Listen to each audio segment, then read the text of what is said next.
Good morning. Peace, peace, peace. It is unapologetically QI entering the building with another banger.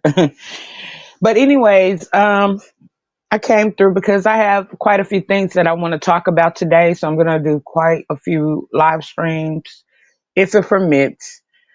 Y'all know that like if there are updates or if it's not feasible, because I'm trying to use journalistic integrity.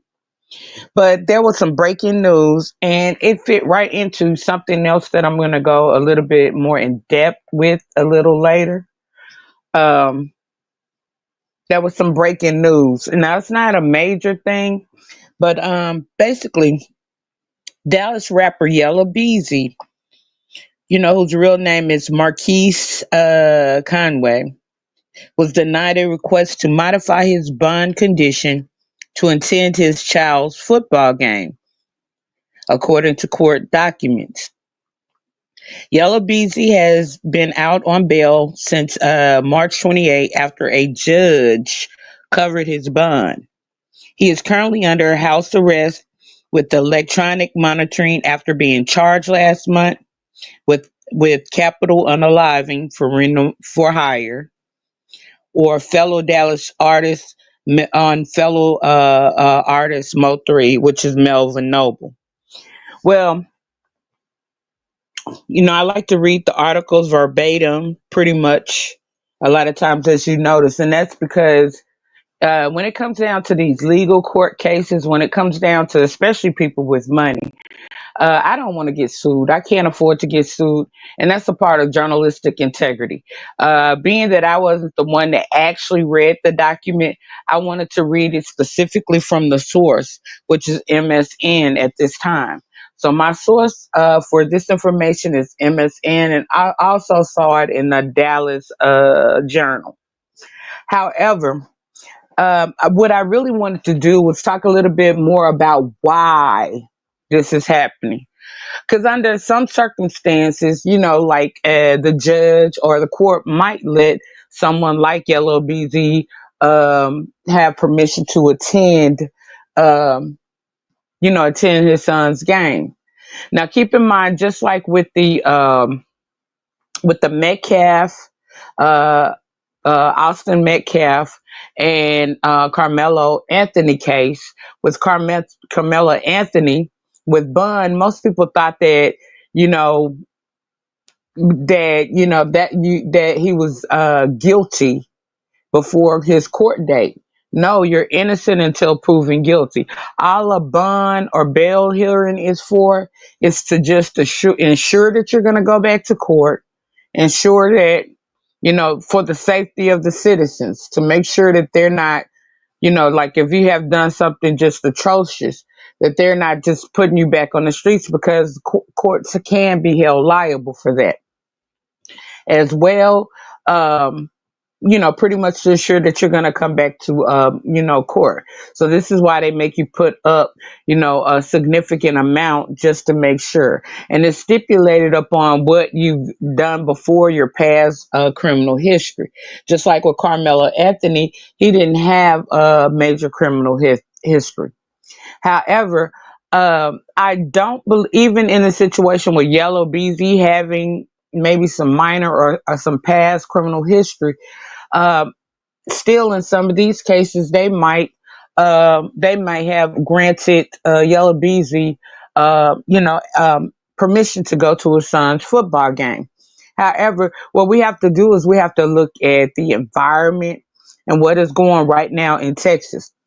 And this is pretty much what I want to talk about, and this is pretty much what I'm going to talk about later.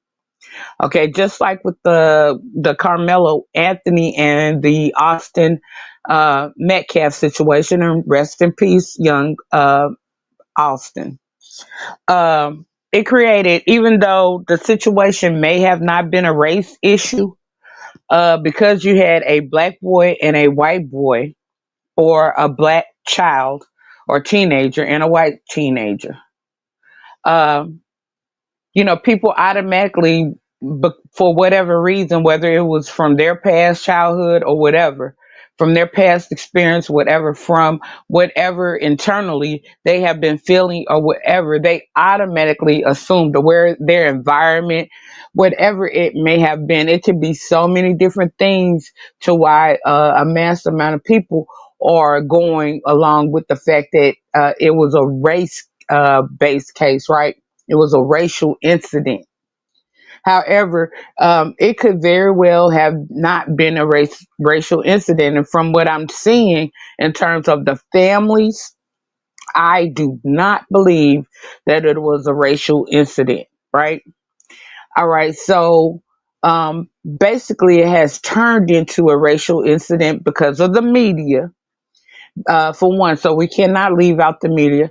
And because of like people, social media, and people, and basically social media. I mean, that family has been doxxed.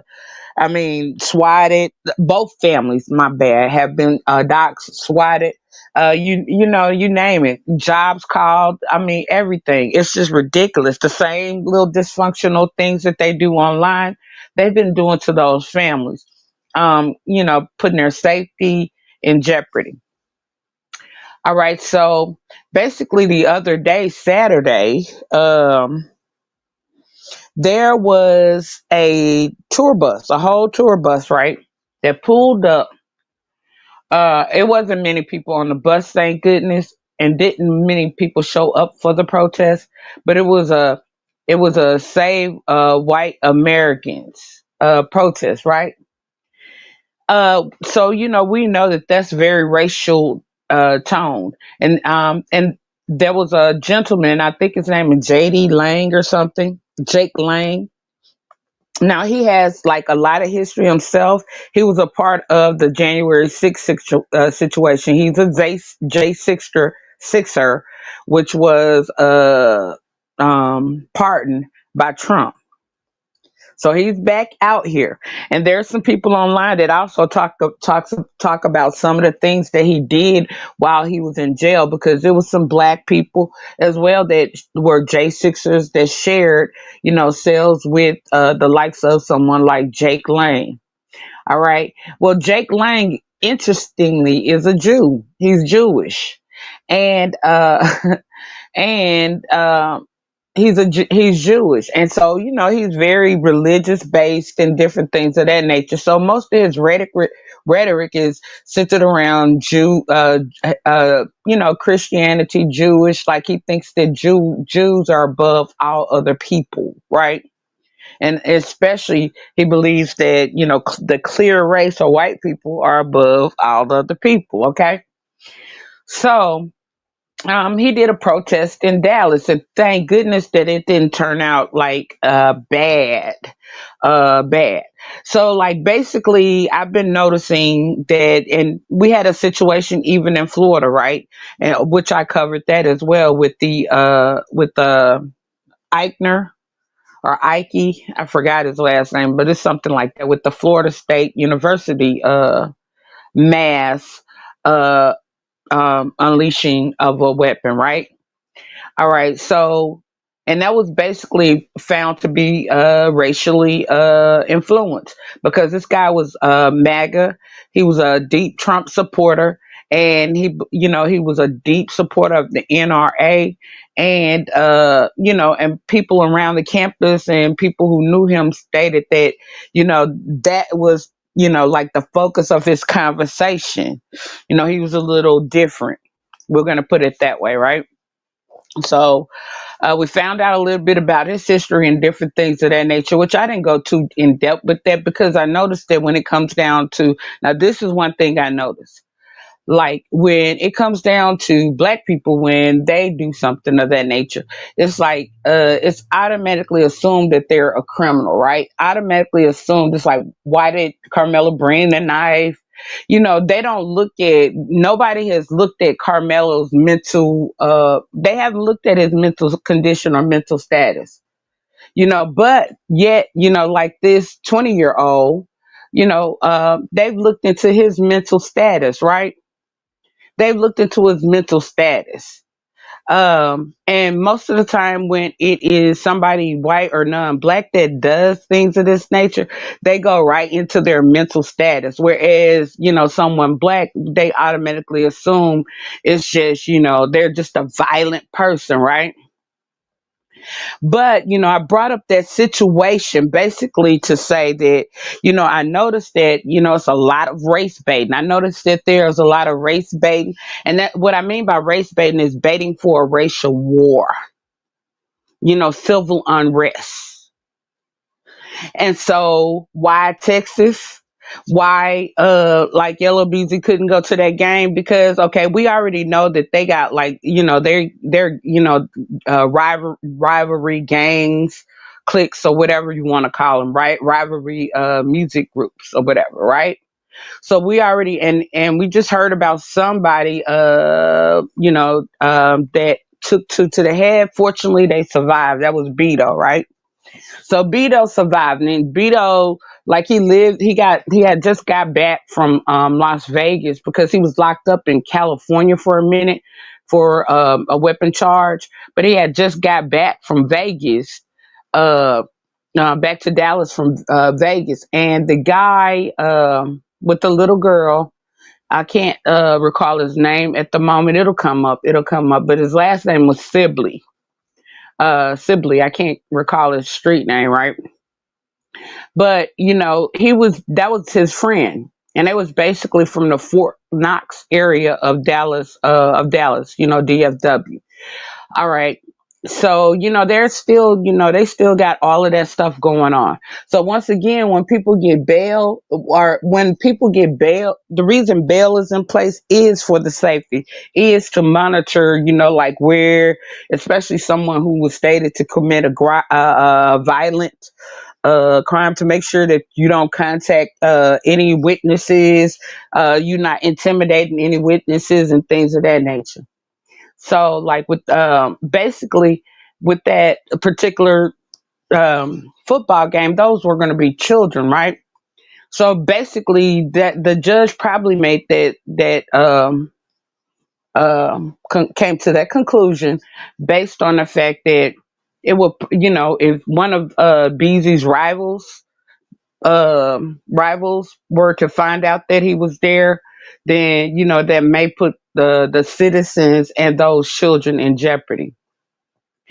But I want to bring up Texas is a stand your own ground state, and they have the right to carry, right?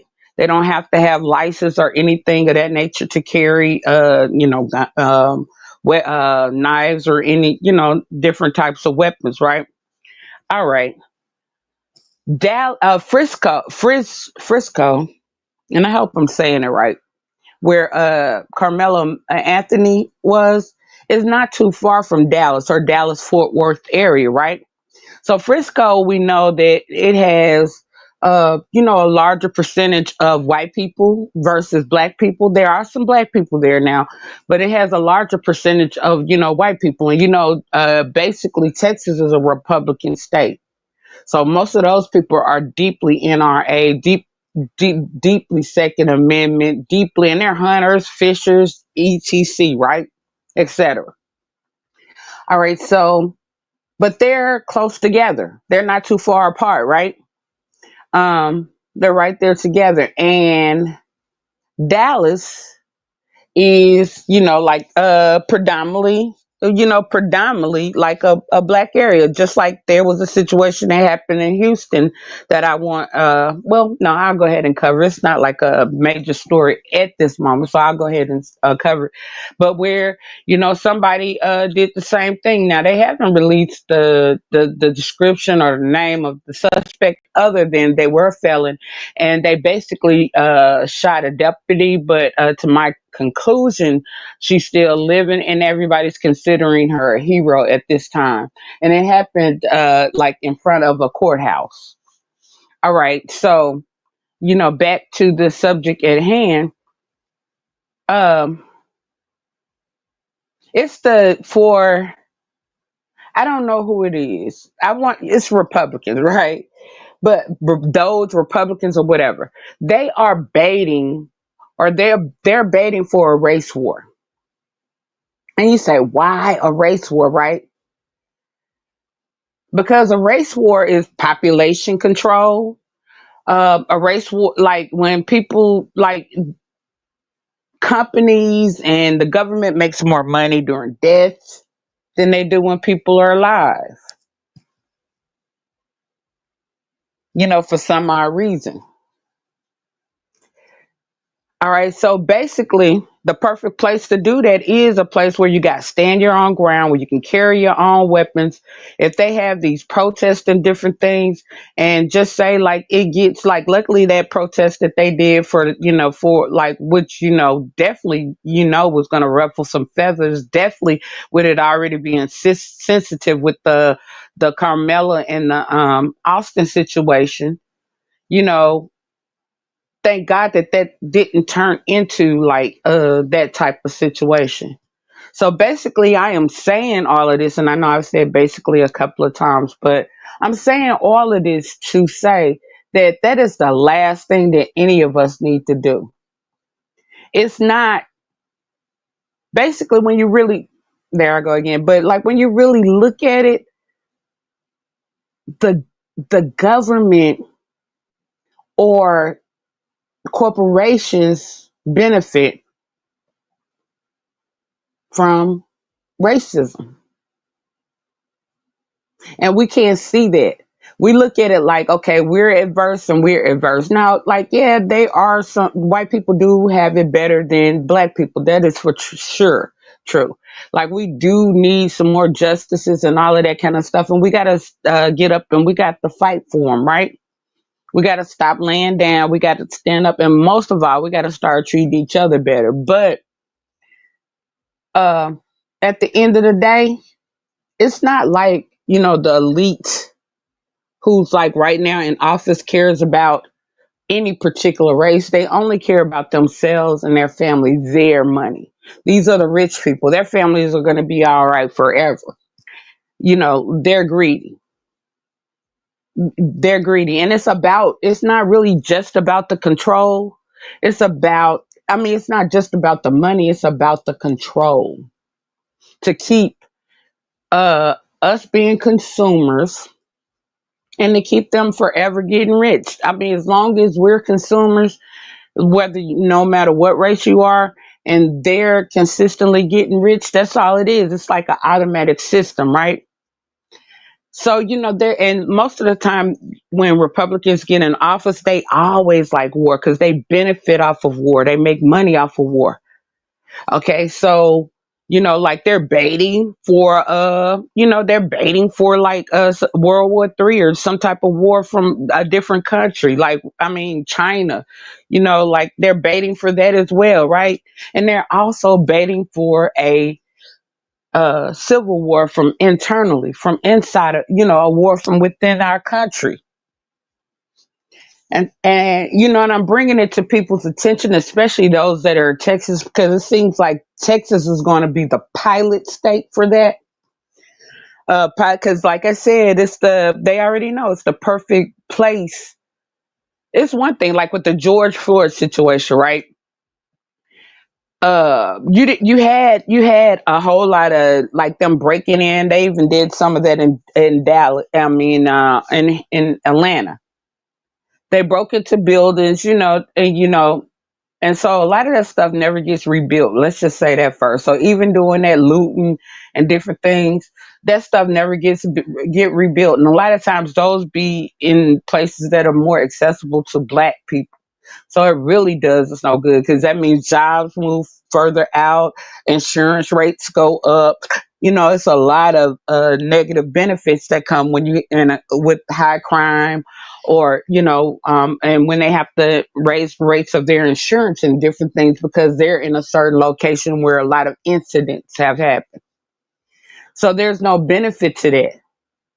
All right. So basically we have to be careful. Just like it doesn't benefit Carmela Anthony either, as I've stated before on past lives, for us to act like them and to make it a race issue. Because if we make it a race issue, he's gone, period. I mean, he's probably going to have to serve some consequences, but like, we basically want the court and the jury to have mercy on him, right? Where, like, he won't mess up the remainder of his life. Because either way it goes, his life is going to, be different. But like, we still want to give Carmela a chance, right? Like, we want those, charges maybe reduced to something not as severe. Maybe not any, like, he's not going to be tried as an adult, so he won't get life or the death penalty. But at the same time, like, we're hoping that he doesn't get 30, 40, 50 years, some football numbers, right? We want him to get, like, some time, and hopefully, I mean, if he gets time, we'd rather him get 5, 10 years, 15 years, or whatever, where he could, still, be able to, because this was a 3.7 GPA student. He was act proactively in sports and all of that. So, like, he could possibly get out and still have a chance, or even if it's probation at home, he could still have a chance to do something better with his life. And I think, him showing accountability and regret, and which was a bad thing to do according to attorneys and everything, when he just admitted it. But if he goes and he shows regret, and he shows, that he's not some monster that's just willing to take away somebody's life for nothing, that he does have consideration for other life, for life, that then hopefully, they won't be too harsh on him. But, due to the climate, uh, they're going to have to do a little something, because it's going to be a civil unrest. If he gets, what do you call it? If he gets off, right? If they tap him on the hand and say, okay, go do some community service, which I doubt that's going to happen, and go home, then, those, I don't even, because it's not even just white people. It's just people, like, because just like that, save white people, there were black people out there. But, like, that side, or that racist side, or that side is going to be upset. And the white races, or the white side of the racism, is going to be upset if and then if he was to get football numbers, the black side, or the black people, are going to be upset. So, like, hopefully they find, somewhere down the middle, where everybody feels like they got a little bit of something, where we could, like, everybody feels like it's just and due. And that young gentleman still has, a chance at life. He still has a chance to go to college, and do something good with his life. It's unfortunate that he made a mistake, and that mistake is going to cost him, pretty much for the rest of his life. Um, that's unfortunate. Whether he was convicted or not, you got to look at the psychological aspects of it. You got to look at the, like, when he goes to get a job, or goes to go try to go to a school or something like that, they might deny him based on his history. It's going to be hard for him to get away from this. His picture has been everywhere. His name is out there. Like, unless he does a name change, identity change or something like that, it's going to be hard for him to, like, it's going to be hard for him to get away from this, right? So I'm just saying, or trying to get the message out that, a race war right now in this climate will not, especially us as black people, because we don't have the type of weapons that they have. They got some artificial intelligence, some very sophisticated technology out here. We don't have that as a whole. We, some of these groups and organizations have been training for years We have not. We have not. And basically, the answer was, and which is slow, like our ancestors did. It's like it was a time when our ancestors couldn't vote, and they fought, and they finally gained access to vote. It was a time when our ancestors didn't have any rights, but they did the right thing, right? They did the Martin Luther King thing because a lot of conspiracy theories and theorists and people like that, they talk about these FEMA camps and just different things. And Trump is saying that basically some American citizens, if you do certain things, he's looking at deporting you to what, El Salvador as well, with the rest of the people that they've been deporting. So we have to look at this like this is a major setup. And one of my biggest reasons for wanting to talk about it or bring it out is because I noticed it. And it's just that I just want to bring some awareness. I don't want us, like, let's not make things any worse than things already are. I mean, we can, right now we're at the point where we can recoup. It hasn't gone. It's bad, but it hadn't gotten beyond repair just as of yet, right? Let's not make it be beyond repair because then it's like people don't know or couldn't imagine what it would be like to live like that. We are people who my age group. I mean, I came in right at the cusp of when like um segregation and all that stuff ended.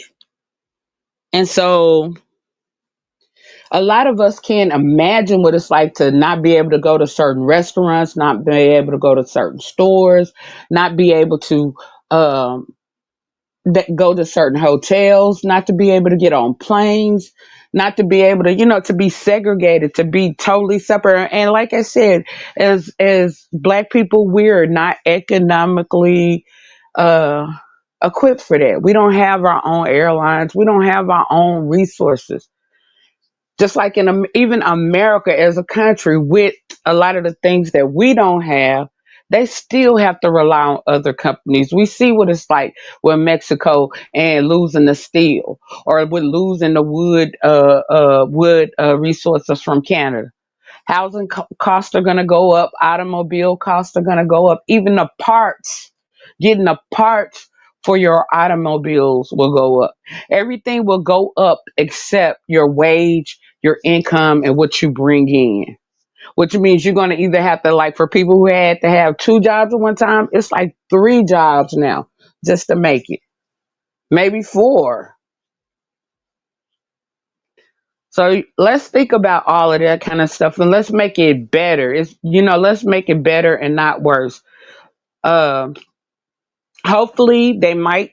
Hopefully they'll move Carmela's case out of Frisco, and maybe he'll have a better chance with the jurors because he's got to be judged by 12. And so, like, hopefully he'll have a better chance with fresh jurors or jurors maybe not from that area, and things of that nature, where they won't be so harsh on him, where he'll get a lighter, where he'll still have a chance. So I basically came on just to break all of that stuff down. I thought I'm still going to talk about it a little later. I'm going to do a single live stream dedicated to it, and I'm going to keep talking about it. And that's why I skipped over the Diddy stuff, and I did a little bit of it in the Shannon Sharp video. And I got some other things to talk about Shannon Sharp as well, because I've been more information has come out with that case. And, and I just get a grasp. I go listen to some other people to see how they're gauging things and, for, to add to my own perspective. And I see that some people are not seeing certain things.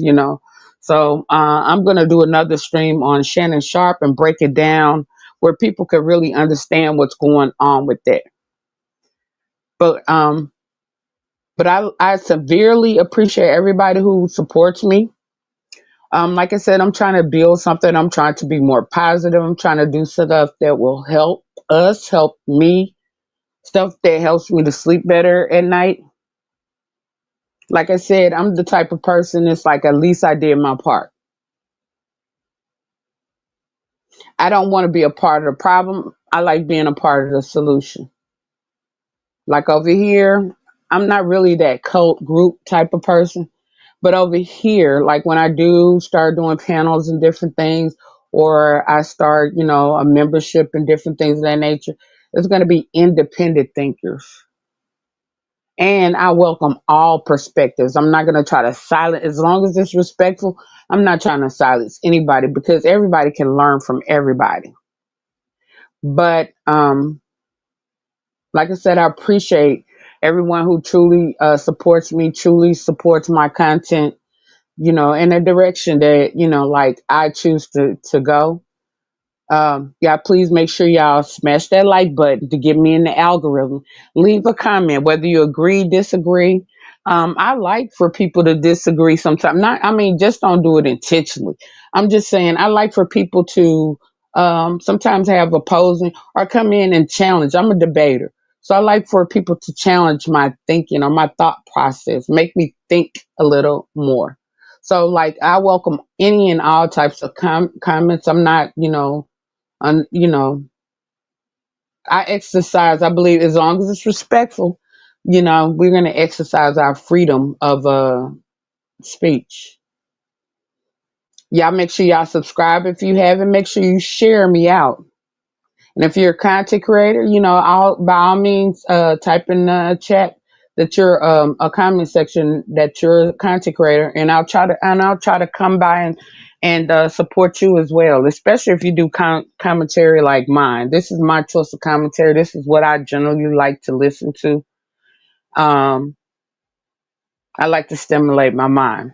So once again, it's unapologetically QI exiting the building with another banger. I just decided to do that last, and I'm trying to make up for the last live stream where I was a little low energy. But subscribe, peace, love, harmony, uh, and all that good stuff. Until next time, I'm out.